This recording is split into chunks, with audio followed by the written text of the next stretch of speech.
আমরা জানি আপেল সাধারণত শীতলতম অঞ্চলের বিশেষ একটি ফল, কিন্তু গ্রীষ্মমণ্ডলীয় এবং উপগ্রীষ্মমণ্ডলীয় এবং সমতল অঞ্চলের জন্য HRM99 একটি জাত আপেলের, যা কিনা অতি সহজেই ছাদের মধ্যে ছাদ বাগানে করা যায়, বা আপনারা যদি সমতল অঞ্চলে জমিতে যদি চাষ করতে চান, এই প্রজাতির যে আপেল রয়েছে সেটা কিন্তু অতি সহজেই করা যায়। এছাড়া করা যায় গোল্ডেন ডটসেট এবং আন্না। নমস্কার, আমি দেবজ্যোতি ওরফে রান্তু। আপনারা দেখছেন রান্তুর ছাদ বাগান। প্রতিদিনের অভ্যাস মতো আজও আপনাদের সামনে আমি এসে গেছি। আমার কাছে যে আপেল গাছ দুটি রয়েছে, সেই আপেল গাছ দুটির কি করে আমি গাছগুলোকে বাঁচিয়ে রেখেছি এবং কি তার পরিচর্যা করছি। প্রথমেই বলে রাখি, হরিয়ানার হরিমোহন শর্মা উনি এই গ্রীষ্মীয় মণ্ডল এবং উপগ্রীষ্মীয় মণ্ডলের জন্য, যেখানে লো চিল তাপমাত্রা যেখানে তাপমাত্রা অনেক কম, সেসব অঞ্চলের জন্য উনি একটি জাতের আপেল তৈরি করেছেন, যেটা সহজেই করা যায়। সেটাই হচ্ছে HRM99। আমি আমার ছাদ বাগানে আমার যে ছাদে যে বাগানটি রয়েছে, সেই বাগানটিতে আমি গত বছর অক্টোবর মাসে এই আপেলের চারা দুটোকে কিন্তু নিয়ে এসেছিলাম।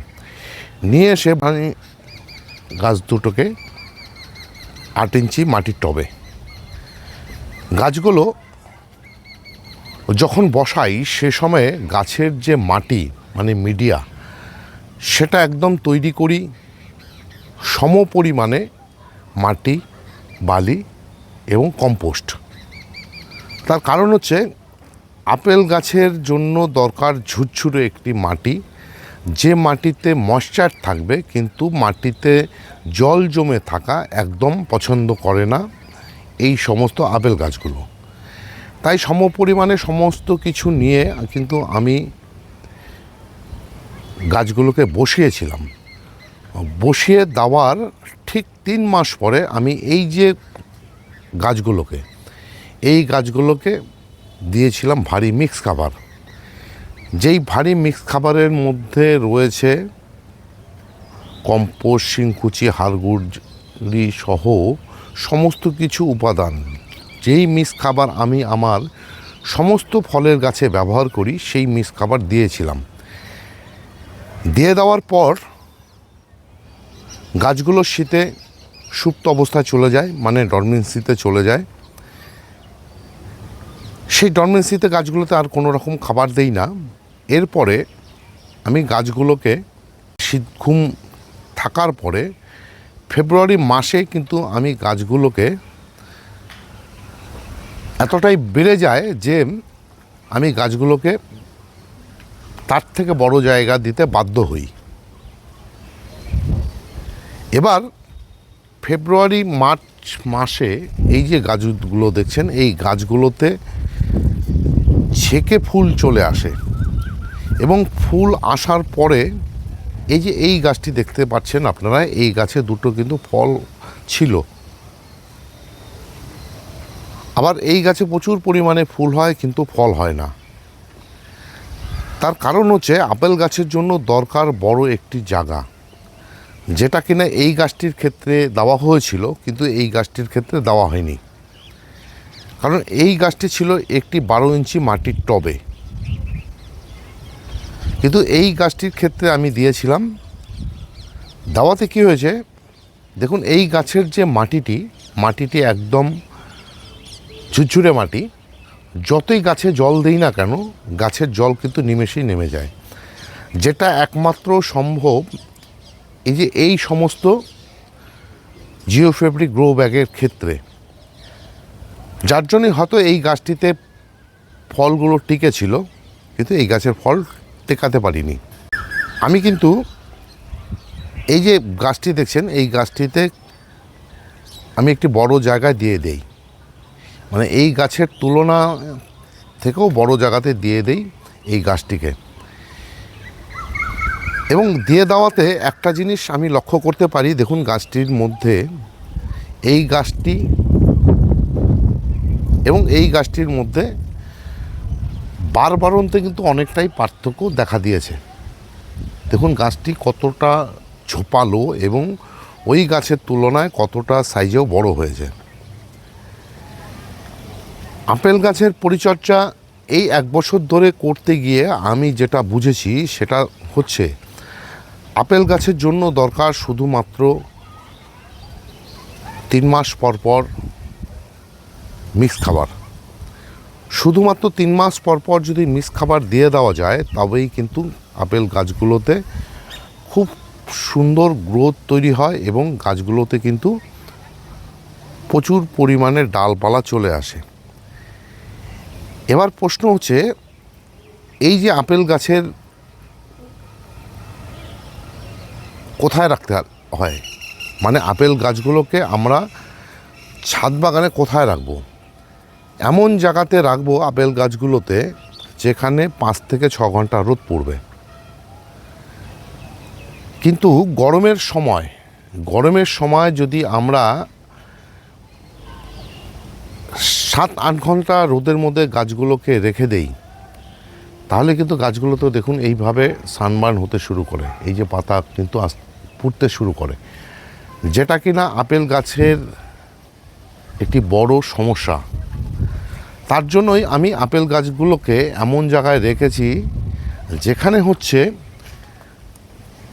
4 থেকে 5 ঘন্টা রোদ পড়ে এবং সেটা সকালের রোদ। তারপরে 12টা বা 1টার পরে এই জায়গাতে কিন্তু কোনো রকম রোদ পড়ে না, তবে পর্যাপ্ত আলো, পর্যাপ্ত বাতাস গাছগুলো কিন্তু পেতে থাকে। এবার প্রশ্ন হচ্ছে, অনেকে অনেক রকমভাবে আপেল গাছ পরিচর্যা করে থাকেন। কেউ হচ্ছে এই সময় ফল হারভেস্ট হয়ে যাওয়ার পরে গাছগুলোর যে ডগাগুলোকে, বিশেষ করে যে সমস্ত ডাল শুকিয়ে গেছে বা যে সমস্ত গাছের থেকে ফল হয়েছে, সে সমস্ত গাছের ডালগুলোকে কেটে দেয়। তবে আমি যেটা বুঝেছি, কারণ আমি গত ফেব্রুয়ারি মাসে গাছের কিন্তু যে ডগাগুলোকে কেটে দিয়েছিলাম, এই কেটে দেওয়ার ফলেই কিন্তু গাছের যে এই যে ডালগুলো দেখছেন, এই ডালগুলো থেকে কিন্তু এই যে চোখগুলো দেখতে পাচ্ছেন গাছের ডালে খাঁজগুলো, এই খাঁজগুলোর থেকে কিন্তু প্রচুর পরিমাণে ফুল চলে এসেছিল। সুতরাং আমি আমার গাছগুলোকে পরিচর্যা করতে গিয়ে যেটা বুঝেছি সেটা হচ্ছে, ফেব্রুয়ারি মাসে যদি গাছের যে ডালগুলোকে, সেই গাছের ডালগুলোকে যদি কেটে দিলে কি হবে, এই যে গাছের যে ফ্ল্যাশগুলো রয়েছে, এই যে গিটগুলো, এই গিটগুলো থেকে কিন্তু ফুল অটোমেটিক বেরিয়ে চলে আসবেই। এবং আপেল গাছের পরিচর্যা করতে গিয়ে যেটা জানি, আপেল গাছের একটি রোগ, সেটা হচ্ছে পাউডার মিলডিউ, সেটা একটু দেখা দেয়। তার জন্য ছত্রাকনাশক বা ফাঙ্গিসাইড গাছগুলোতে কিন্তু নিয়মিত ব্যবহার করতে হয়। এবং শীতের দিকে কি হয়, শীতের দিকে গাছগুলোতে জাপ পোকা এবং মাইটস এই গাছগুলো থেকে প্রচুর পরিমাণে কিন্তু আক্রমণ করে। তার জন্য ইমিডাক্লোরোপিড বা প্রোফেক্স সুপার যদি গাছগুলোতে স্প্রে করা যায়, তাহলে এই যে পোকামাকড়ের যে সমস্যা, সেটার থেকে কিন্তু মুক্তি পাওয়া যায়। এছাড়া স্কেল বলে একটি রোগ যা গোলাপ গাছের ক্ষেত্রে হয়ে থাকে, সেই রোগটি কিন্তু আপেল গাছের ক্ষেত্রেও হয়ে থাকে, যেটা আমি আপেল গাছ সম্বন্ধে জেনেছি। মানে এর যে তথ্য নিতে গিয়ে যেটা জেনেছি, স্কেল নামক রোগটি নাকি গাছটিতে ছেয়ে ধরে, কিন্তু আমি 1 বছর থেকে পরিচর্যা করতে কিন্তু সে সমস্যার সম্মুখীন হইনি। তার কারণ হচ্ছে আমি আমার ছাদ বাগানে যে সমস্ত গাছ রয়েছে সে সমস্ত গাছগুলোকে ঘুরিয়ে ফিরে আমি কীটনাশক বলুন, ফাঙ্গিসাইড বলুন, সে সমস্ত কিন্তু স্প্রে করি। আমি যেমন স্প্রে করি গোলাপ গাছের ক্ষেত্রে, যেহেতু স্কেলের সমস্যা রয়েছে তার জন্য আপেল গাছের ক্ষেত্রে আমি টাপগড়, টাটার যে টাপগড় কীটনাশক সেটা ব্যবহার করি। ইমিডাক্লোপিড গ্রুপের কনফিডার সেটা ব্যবহার করি। আর ব্যবহার করি হচ্ছে প্রোফেক্স সুপার। যেহেতু ছত্রাকনাশকের জন্য আমি গাছগুলোতে ব্যবহার করি সাপ বা স্পিন্ট, এদিকে ব্যবহার করি র্যাডোমিল গোল্ড, অ্যামিস্টার টপ বা ব্যাভিস্টিন। এছাড়া যদি যখন ফুল আসে যে কোনো গাছের ক্ষেত্রেই, ফেব্রুয়ারি মাসে যখন ফুল আসে, ফুল আসতে শুরু করে, সে সময় আমাদের এই সমস্ত এরিয়াতে কুয়াশার একটু সমস্যা থাকে, যার জন্য আমরা আম গাছের ক্ষেত্রে যেমন M45 বা অ্যান্টাকল ফাঙ্গিসাইড হিসাবে ব্যবহার করি, ঠিক তেমনই কিন্তু এই গাছগুলোর ক্ষেত্রে এই ফুল আসার সময়ে, যেহেতু আপেল একটি শীতকালীন ফল, তাই তাদের মুকুলকে সুরক্ষা দেওয়ার জন্য M45 বা অ্যান্টাকল সে সময় ব্যবহার করতে হয়। এছাড়া অন্য সময় স্যাপ বলুন, স্পিন বলুন, অ্যামিস্টার টপ বলুন, ব্যাভিস্টান বলুন, অ্যাডোমিল কোন বলুন, ঘুরিয়ে ফিরে ব্যবহার করলেই কিন্তু প্রচুর পরিমাণে আপেল গাছ থেকে ফুল এবং ফল পাওয়া যায় এবং গাছের যে গ্রোথ বা বৃদ্ধি সেটা ঠিক থাকে। তার কারণ রোগ পোকা যেহেতু গাছের ঘেঁষতে পারে না।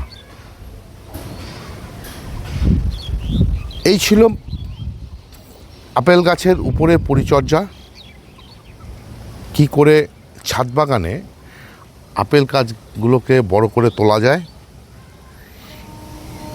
এরপরে আপেল গাছের আপডেট আমি আপনাদের কাছে তুলে ধরব যখন এই গাছগুলোতে ফুল চলে আসবে।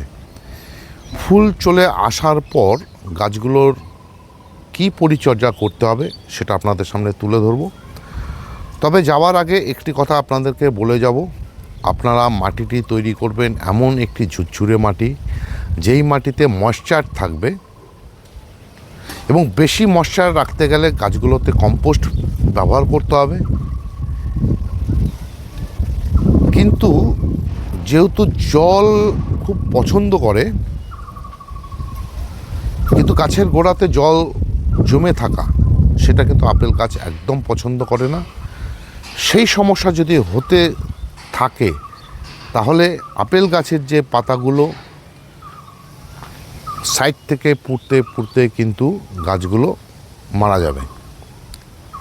এছাড়া গাছগুলোতে ম্যাগনেসিয়াম সালফেট, পটাশিয়াম এবং ক্যালসিয়াম প্রতি মাসে যদি আপনারা গাছগুলোতে সমপরিমাণে নিয়ে গাছের মিডিয়াতে মানে টবের যদি দিয়ে দিতে পারেন, বিশেষ করে এই সমস্ত গ্রো ব্যাগের অনুযায়ী 2 থেকে 3 চামচ, তাহলে কিন্তু এই যে ক্যালসিয়াম, ম্যাগনেসিয়াম এবং পটাশিয়াম জনিত যে সমস্যা সেই সমস্যাগুলো কিন্তু দেখা দেয় না। এই ছিল আজকের ভিডিওটি যদি ভালো লেগে থাকে তাহলে একটি লাইক দেবেন, কমেন্ট করবেন, এবং আমার চ্যানেলটি যদি সাবস্ক্রাইব করা না থাকে তাহলে অবশ্যই চ্যানেলটি সাবস্ক্রাইব করে নেবেন। কেননা প্রতিদিন দুপুর 2টোয় আমার এই চ্যানেলে কোনো না কোনো ভিডিও চলেই আসে। সেই সমস্ত ভিডিও দেখতে হলে বা পেতে চাইলে আমার এই চ্যানেলটিকে সাবস্ক্রাইব করে নিতে হবে।